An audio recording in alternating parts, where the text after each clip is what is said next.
స్వామి వివేకానంద జనవరి 12, 1863, July 4, 1902 బెంగాలీలో స్వామి వివేకానందో ప్రసిద్ధిగాంచిన హిందూ యోగి.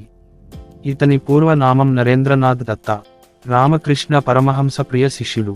వేదాంత, యోగతత్వ శాస్త్రములలో సమాజముపై అత్యంత ప్రభావము కలిగించిన ఒక ప్రఖ్యాత ఆధ్యాత్మిక నాయకుడు. హిందూ తత్వ చరిత్ర, భారతదేశ చరిత్రలలోనే ఒక ప్రముఖ వ్యక్తి. రామకృష్ణ మఠం వ్యవస్థాపకుడు. భారతదేశాన్ని జాగృతము చేయడమే కాకుండా అమెరికా, ఇంగ్లాండులలో యోగా, వేదాంత శాస్త్రములను తన ఉపన్యాసముల ద్వారా, వాదనల ద్వారా పరిచయము చేసిన ఖ్యాతి అతనికి ఉంది. గురువు గారి కోరిక మేరకు అమెరికాకు వెళ్లి అక్కడ హిందూ మత ప్రాశస్త్యం గురించి ఎన్నో ఉపన్యాసాలు చేశాడు. భారతదేశాన్ని ప్రేమించి, భారతదేశం మళ్లీ తన ప్రాచీన ఔన్నత్యాన్ని పొందాలని ఆశించిన వారిలో ముఖ్యులు స్వామి వివేకానంద. అతని వాగ్దాటికి ముగ్ధులైన అమెరికా ప్రజానీకం బ్రహ్మరథం పట్టింది. ఎంతో మంది అతనికి శిష్యులయ్యారు. పాశ్చాత్య దేశాలలోకి అడుగుపెట్టిన మొదటి హిందూ సన్యాసి ఈయనే. తూర్పు దేశాల తత్వమును షికాగోలో జరిగిన ప్రపంచ మత జాతర, పార్లమెంట్ ఆఫ్ వరల్డ్ రిలిజియన్స్ లో 1893లో ప్రవేశపెట్టాడు. అక్కడే షికాగోలోను, అమెరికాలోని ఇతర ప్రాంతాలలోను ప్రజల అభిమానాన్ని చూరగొన్నాడు. తిరిగి భారతదేశం వచ్చి రామకృష్ణ మఠాన్ని స్థాపించి దీని ద్వారా భారత యువతకు దిశానిర్దేశం చేశాడు. 39 ఏళ్ల వయసులోనే మరణించాడు. అతను చేసిన సేవలకు గుర్తింపుగా 1984లో భారత ప్రభుత్వం ఆయన జన్మదినాన్ని జాతీయ యువజన దినోత్సవం గా ప్రకటించింది. బాల్యం. నరేంద్రనాథుడు కలకత్తా, బెంగాలు ప్రెసిడెన్సీ, బ్రిటిషు పరిపాలనలోని భారతదేశం, ఇప్పుడు కోల్కతా, పశ్చిమ బెంగాల్, భారతదేశం లో ఒక ఉన్నత కుటుంబంలో జన్మించాడు. వివేకానందుడు చిన్నప్పటి నుంచే రోజూ ధ్యానం చేసేవాడు.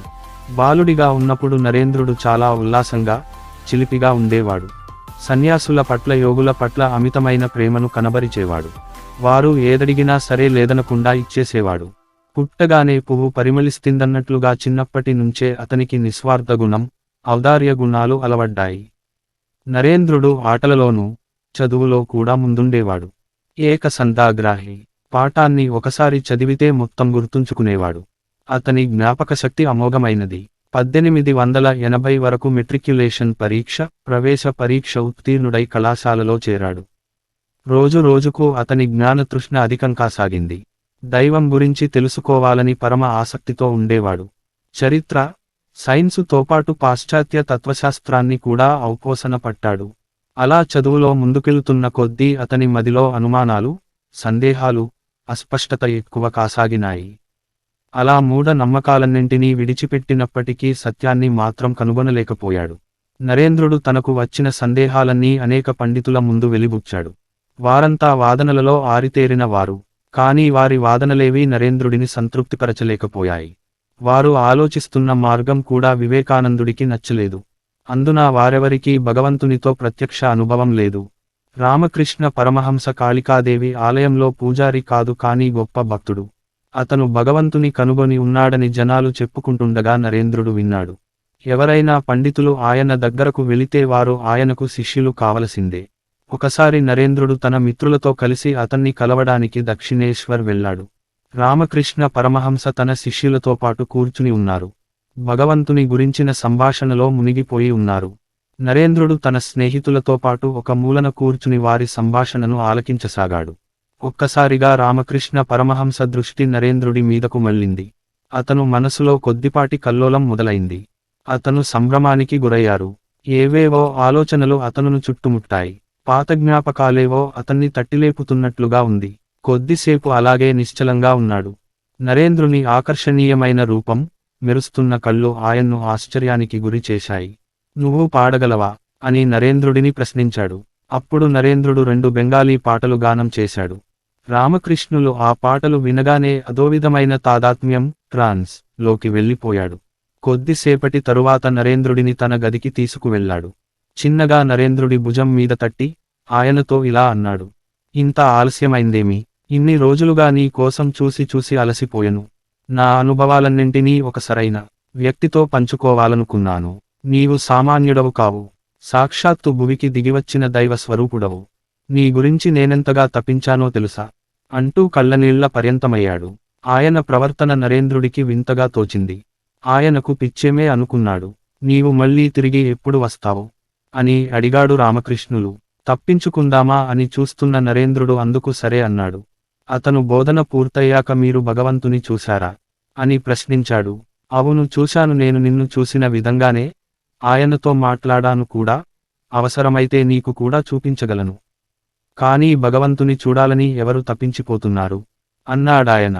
ఇప్పటిదాకా ఎవరూ తాము భగవంతుని చూశామని చెప్పలేదు, కానీ ఇతను మాత్రం నేను భగవంతుని చూశానని చెప్తున్నాడు. ఎలా నమ్మడం? ఇతను మతి తప్పి మాట్లాడుతుండవచ్చు, కానీ సరైన అవగాహన లేనిదే ఏ అభిప్రాయం ఏర్పరుచుకోకూడదు అని మనసులో అనుకున్నాడు నరేంద్రుడు. 1 నెల రోజులు గడిచాయి. నరేంద్రుడు ఒక్కడే దక్షిణేశ్వర్కు వెళ్ళాడు. రామకృష్ణులవారు మంచం మీద విశ్రాంతి తీసుకుంటున్నారు. నరేంద్రుని చూడగానే అతను చాలా సంతోషించారు. మంచం మీద కూర్చోమన్నారు. అలాగే ధ్యానంలోకి వెళ్లి అతను కాలును నరేంద్రుడి ఒడిలో ఉంచారు. మరుక్షణం నరేంద్రుడికి బాహ్యప్రపంచంతో సంబంధాలు తెగిపోయాయి. అతనికేదో అయిపోతున్నట్లుగా అనిపించసాగింది. నన్నేమి చేస్తున్నావు? నా తల్లిదండ్రులు ఇంకా బతికే ఉన్నారు, నేను మళ్ళీ వారి దగ్గరకు వెళ్ళాలి అని అరిచాడు. రామకృష్ణుల వారు చిరునవ్వు నవ్వుతూ ఈరోజుకిది చాలు అని చెప్పి తన కాలును వెనక్కి తీసేసుకున్నారు. నరేంద్రుడు మళ్ళీ మామూలు మనిషి అయ్యాడు. రోజులు గడిచే కొద్దీ ఒకరి పట్ల మరొకరు ఆకర్షితులయ్యారు. ఒకరిని విడిచి మరొకరు ఉండలేని స్థితికి వచ్చారు. నరేంద్రుడి గొప్పతనాన్ని తెలుసుకోవడానికి రామకృష్ణుల వారికి ఎంతో సమయం పట్టలేదు. కాళికాదేవి అతనిని మార్గనిర్దేశం చేసింది. కానీ నరేంద్రుడు మాత్రం ఆయనను పరీక్షించే వరకు గురువుగా నిర్ణయించుకోకూడదనుకున్నాడు. భగవంతుని గురించి తెలుసుకోవాలంటే స్త్రీలని, ధనాన్ని, వ్యామోహాన్ని విడనాడాలని చెప్పేవాడు. నరేంద్రుడు అతనికి ప్రియతమ శిష్యుడు. అలాగని నరేంద్రుడు చెప్పిన అన్ని విషయాలతో అతను ఏకీభవించేవాడు కాదు. విగ్రహారాధన చేసేవారిని నరేంద్రుడు బాగా విమర్శించేవాడు. అద్వైతాన్ని కూడా వ్యతిరేకించాడు. అలౌకిక అనుభవాల మీద అంతగా నమ్మకం లేదు. నేనే బ్రహ్మను, నేనే శివుణ్ణి అనేలాంటి వాక్యాలేవి అతనిని అంతగా ప్రభావితం చేసేవి కావు. కానీ ఎప్పటికప్పుడు రామకృష్ణులవారు నరేంద్రుని సరైన మార్గంలోకి తీసుకువచ్చేవాడు. తండ్రి మరణం. నరేంద్రుడు నెమ్మదిగా ప్రాపంచిక సుఖాలపై వ్యామోహం తగ్గి సన్యాసం వైపు మొగ్గు చూపడం ప్రారంభించాడు. అది అతని తల్లిదండ్రులకు తెలియవచ్చింది. అప్పుడు అతను B.A పరీక్షకు తయారవుతున్నాడు. 1884లో B.A ఉత్తీర్ణుడయ్యాడు. అతని స్నేహితుడొకడు పార్టీ ఏర్పాటు చేశాడు. ఆ పార్టీలో నరేంద్రుడు పాట పాడుతుండగా తెలిసింది పిడుగులాంటి వార్త. తండ్రి మరణించాడని. వెనువెంటనే ఆ కుటుంబాన్ని పేదరికం ఆవరించింది. అప్పులిచ్చిన వాళ్లు వేధించడం మొదలుపెట్టారు. కొద్దిమంది న్యాయస్థానాన్ని కూడా ఆశ్రయించారు. నరేంద్రుడు ఉద్యోగం కోసం కాళ్లరిగేలా తిరిగాడు. బట్టలు మాసిపోయి చిరిగిపోయాయి. రోజుకొక పూట భోజనం దొరకడం కూడా గగనమైపోతుంది. చాలా రోజులు అతను పస్తులుండి తల్లికి, చెల్లెళ్లకు, తమ్ముళ్లకు తిండి పెట్టేవాడు. వారితో తను స్నేహితులతో కలిసి తిన్నట్లు అబద్ధం చెప్పేవాడు. కొన్నిసార్లు ఆకలితో కళ్ళు తిరిగి వీధిలో పడిపోయేవాడు. ఇంత దురదృష్టం తనను వెన్నాడుతున్నా ఎన్నడూ భగవంతుని మీద విశ్వాసం కోల్పోలేదు. నీవు కాళికాదేవికి, సాటి ప్రజలకు సేవ చేయాల్సిన వాడివా, నీవు ధైర్యంగా ఉండాలి అంటూ రామకృష్ణుల వారు ఓదార్చేవారు. తరువాత నరేంద్రుడు కొద్దిరోజులపాటు విద్యాసాగర్ పాఠశాలలో ఉపాధ్యాయ వృత్తిని స్వీకరించాడు. ఇప్పుడు కుటుంబానికి కనీసం తినడానికి తిండైనా దొరుకుతున్నది. బోధకుడిగా పనిచేస్తూనే తన న్యాయ విద్యను కొనసాగించాడు. గురువుగారి ఆరోగ్యం క్షీణించింది. అతనుకు గొంతు క్యాన్సర్ సోకింది. నరేంద్రుడు తన ఉద్యోగం, చదువు రెండు మానేసి గురు శుశ్రూషలో మునిగిపోయాడు. రామకృష్ణుల వారికి మరణం సమీపిస్తోంది. చివరి రోజున అతను నరేంద్రుడిని పిలిచి అలా మృదువుగా తాకాడు. అతను ఆధ్యాత్మిక శక్తులన్నింటినీ నరేంద్రుడికి ధారపోసి ఇలా అన్నాడు. నరేన్, నీవు ఇప్పుడు సర్వశక్తిమంతుడవు. వీళ్లంతా నా బిడ్డల వంటి వారు. వీరిని చూసుకోవాల్సిన బాధ్యత నీదే అన్నాడు. నరేంద్రుడి హృదయం బాధతో నిండిపోయింది. గదిలోకి, బయటకు వెళ్ళిపోయి చిన్నపిల్లవాడిలా దుఃఖించడం మొదలుపెట్టాడు. రామకృష్ణులవారు చనిపోయిన తరువాత అతను శిష్యులందరూ కలిసి బరనగూర్లో ఒక అద్దె ఇంట్లో నివాసం ప్రారంభించారు. ఆ ఇల్లు చాలా పాతది అయినప్పటికీ నగరం యొక్క రణగొణ ధ్వనులకు చాలా దూరంగా గంగానది ఒడ్డున ఉండేది. అక్కడి నుండి రామకృష్ణుల వారి సమాధి చాలా దగ్గరగా ఉండేది. అక్కడే రామకృష్ణ మఠం స్థాపించడం జరిగింది. అక్కడున్న యువ సన్యాసులకు 2 లక్ష్యాలు ఉండేవి. ప్రజలకు సేవ చేయడం, ముక్తిని సాధించడం. కొద్ది మంది యువకులు తమ కుటుంబాల్ని వదిలిపెట్టి సన్యాసులుగా మారారు. నరేంద్రుడు కూడా సన్యాసిగా మారి ఆ మఠానికి నాయకుడయ్యాడు. ఆ యువ సన్యాసులు తిండి, బట్ట గురించి పెద్దగా ఆలోచించేవారు కాదు.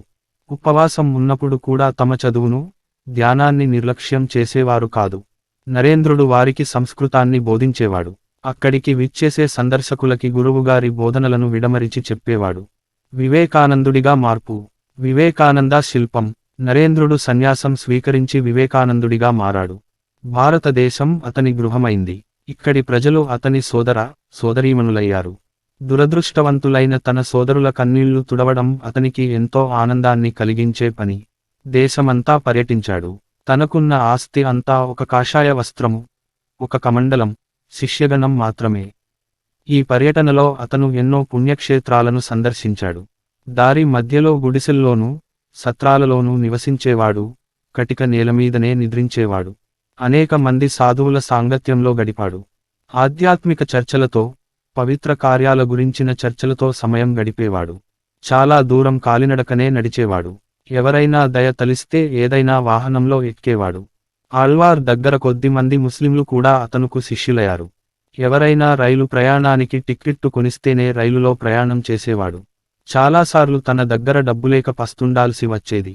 మైసూరులో స్వామికి దివాను శేషాద్రి అయ్యర్, మైసూరు మహారాజా వారితో పరిచయం ఏర్పడింది. పండితుల సభలో స్వామీజీ సంస్కృతంలో చేసిన ప్రసంగం మహారాజా వారిని ముగ్ధుల్ని చేసింది. భారతదేశం వివిధ మతాల, వివిధ తత్వాల సమ్మేళనం. పాశ్చాత్యులు విజ్ఞానశాస్త్రంలో మంచి పురోగతి సాధించారు. ఈ రెండు కలిస్తే మానవజాతి మంచి పురోగతిని సాధించగలదు.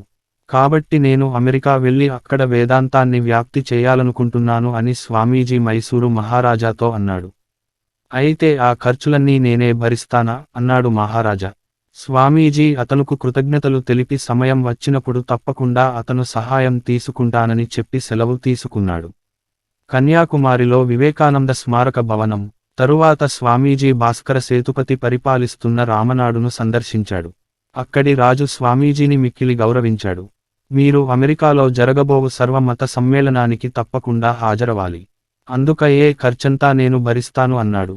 దానిని గురించి తప్పకుండా ఆలోచిస్తానని అతనుకు మాట ఇచ్చి అక్కడి నుంచి రామేశ్వరానికి వెళ్లి చివరకు కన్యాకుమారి చేరుకున్నాడు.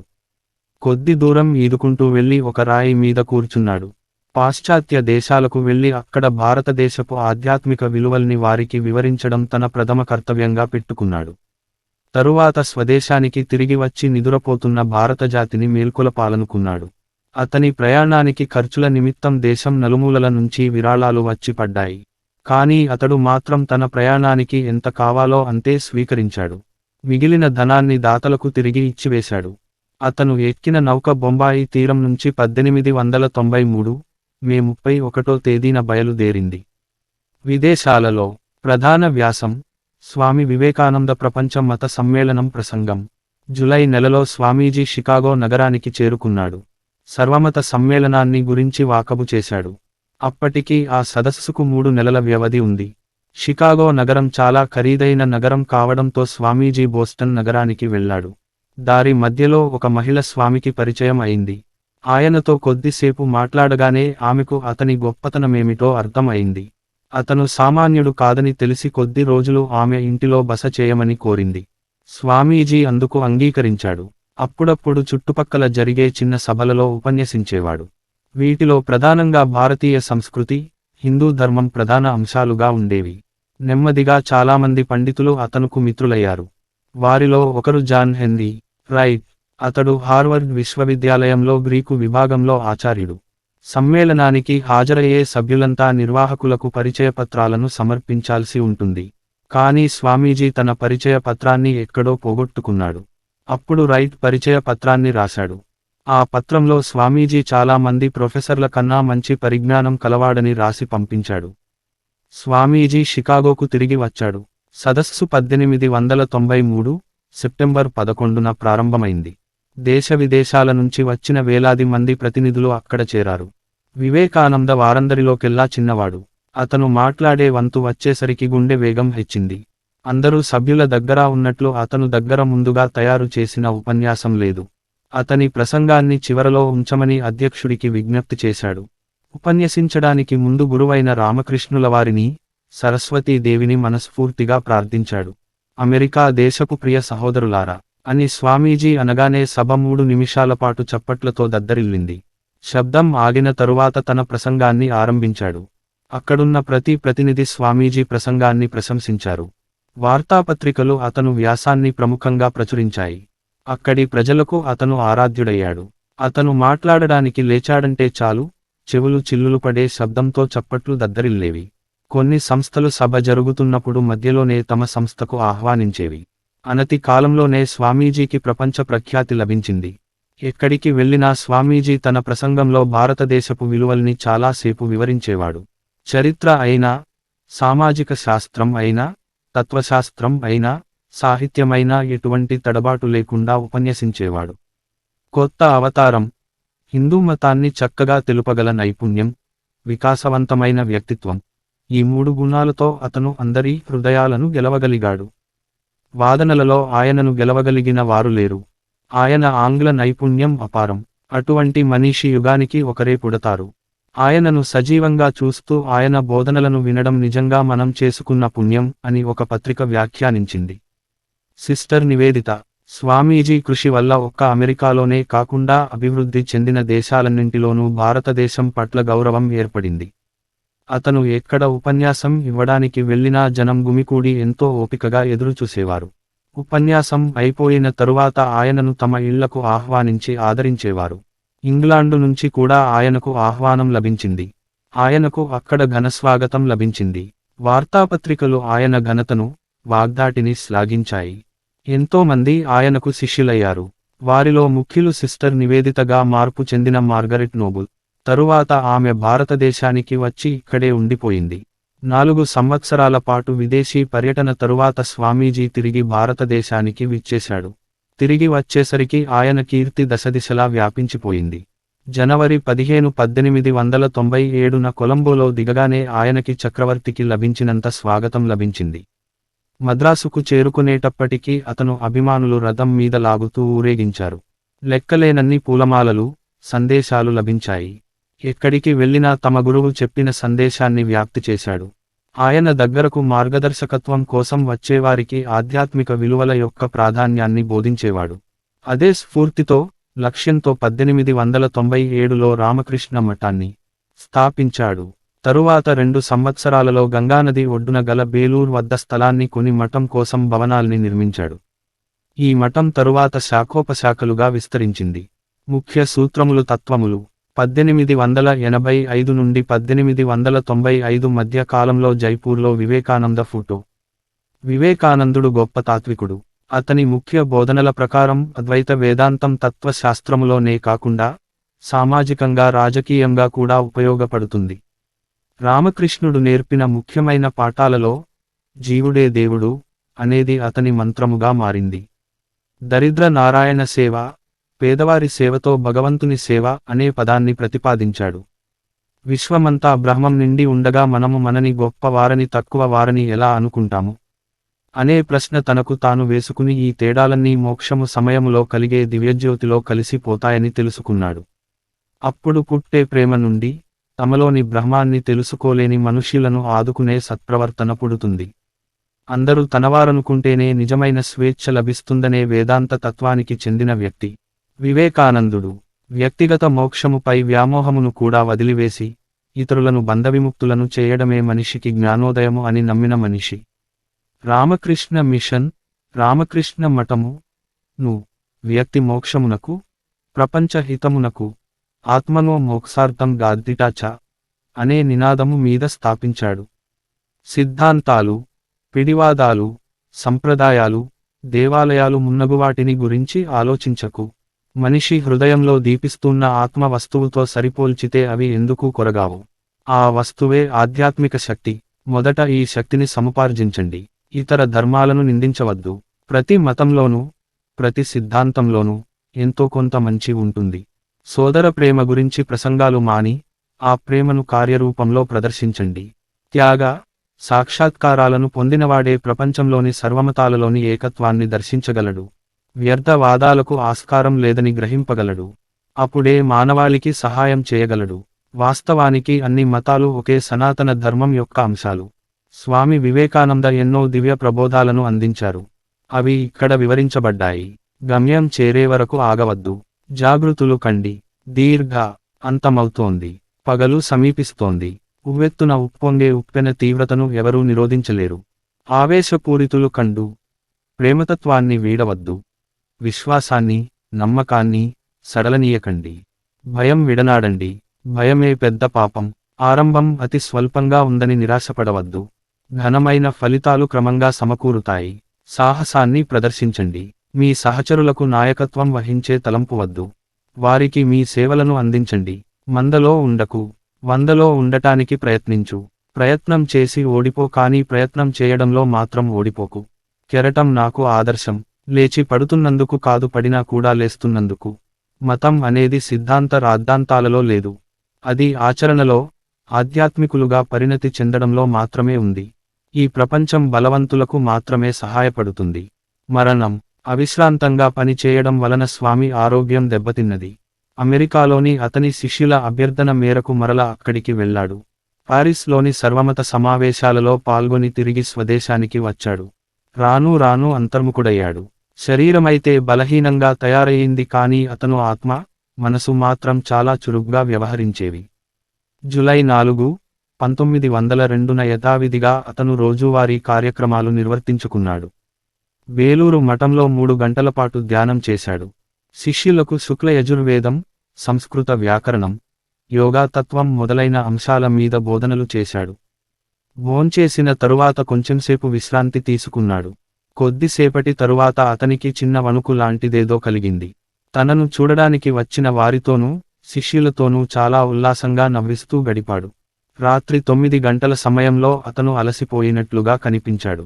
చేతులలో సన్నగా వణుకు ప్రారంభమైంది. చిన్నగా అరిచి లేచి కూర్చున్నాడు. దీర్ఘంగా శ్వాస పీల్చి నెమ్మదిగా శాశ్వత నిద్రలోకి జారుకున్నాడు. మొదడులో రక్తనాళం చిట్లడం ఆయన మరణానికి కారణంగా అంచనా వేశారు. మహాసమాధి చెందేముందు బ్రహ్మరంధ్రం తెరుచుకోవడం వల్లనే రక్తనాళం చిట్లి ఉండవచ్చని శిష్యులు భావించారు. ఆయన శిష్యులు తల్లిదండ్రులను కోల్పోయిన అనాథల వలె దుఃఖించారు. వివేకానంద తన మరణం గురించి ముందుగా చెప్పినట్లే 40 ఏళ్ల కంటే ఎక్కువ జీవించలేదు. ఆయన భౌతిక కాయాన్ని బేలూరులో గంగానది ఒడ్డున 16 సంవత్సరాల క్రితం రామకృష్ణ పరమహంస అంత్యక్రియలు జరిగిన స్థలం ఎదురుగానే గంధపు చెక్కల చితిపై దహనం చేశారు.